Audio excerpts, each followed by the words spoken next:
Welcome sa zip9.com. This video tutuloy natin yung ating series about GeoGebra. No? In this video, ang gagawin natin is pag-aaralan natin paano ba gamitin yung reflect about line tool. No? Tapos mag-aaral din tayo kung paano mag-trace ng isang object. No? So, later makikita niyo yan. So basically, ang gagawin natin is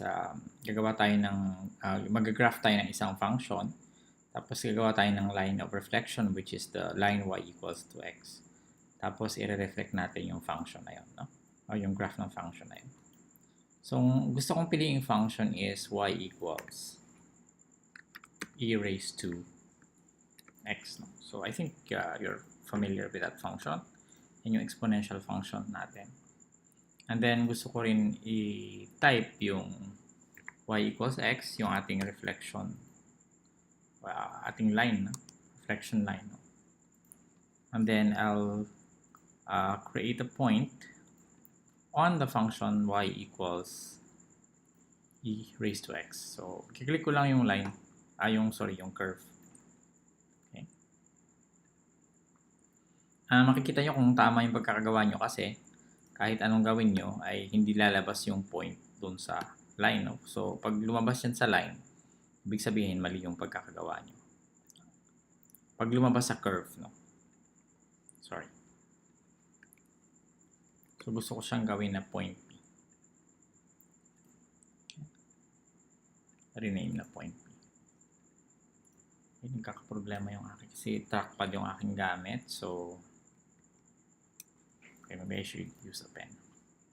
So, kung nakikita nyo, hindi siya lumalabas yung point P dun sa curve. At ngayon, i-reflect ko yung point P about this line. So, using the reflect about line tool, click ko yung reflect about line tool. And then, ano sabi niya? Select the object to reflect. Ano ba yung object na i-reflect natin? Yung point P din, the line of reflection. Ang line of reflection natin is yung y equals x. So, i-click ko to and then click this one.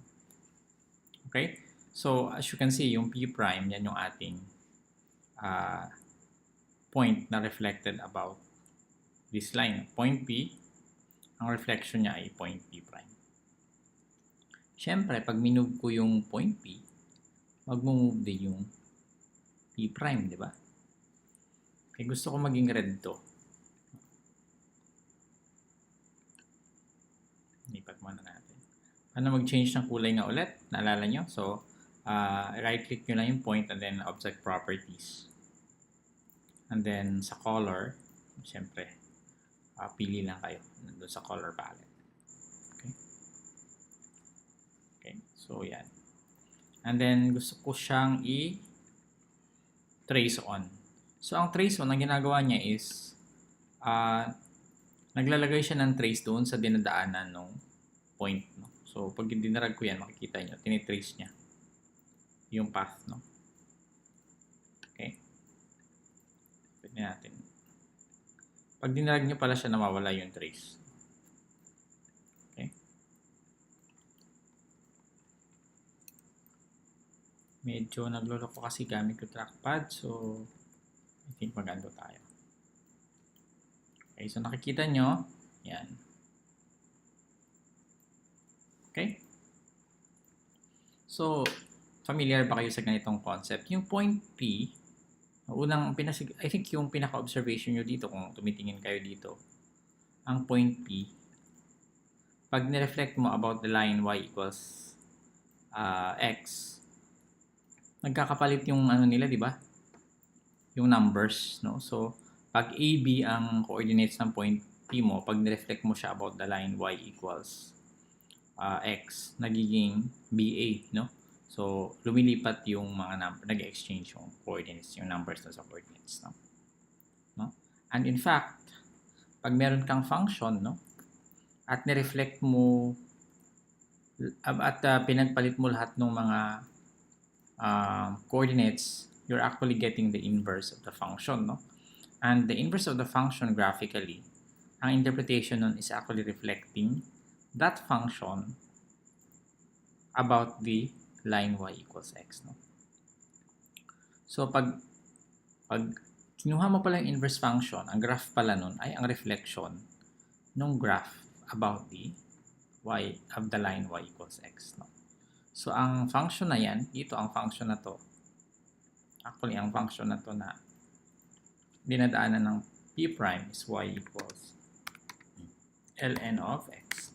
And siguro kung napag-aaralan nyo yan, these two are inverses of each other. So, inverse function. Ang inverse ng e raised to x is actually ln of x. Okay? And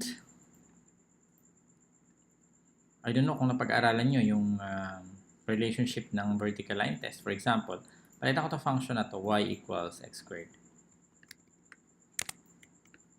Question, meron ba yung i-hide ko muna tong hindi na siya inverse eh.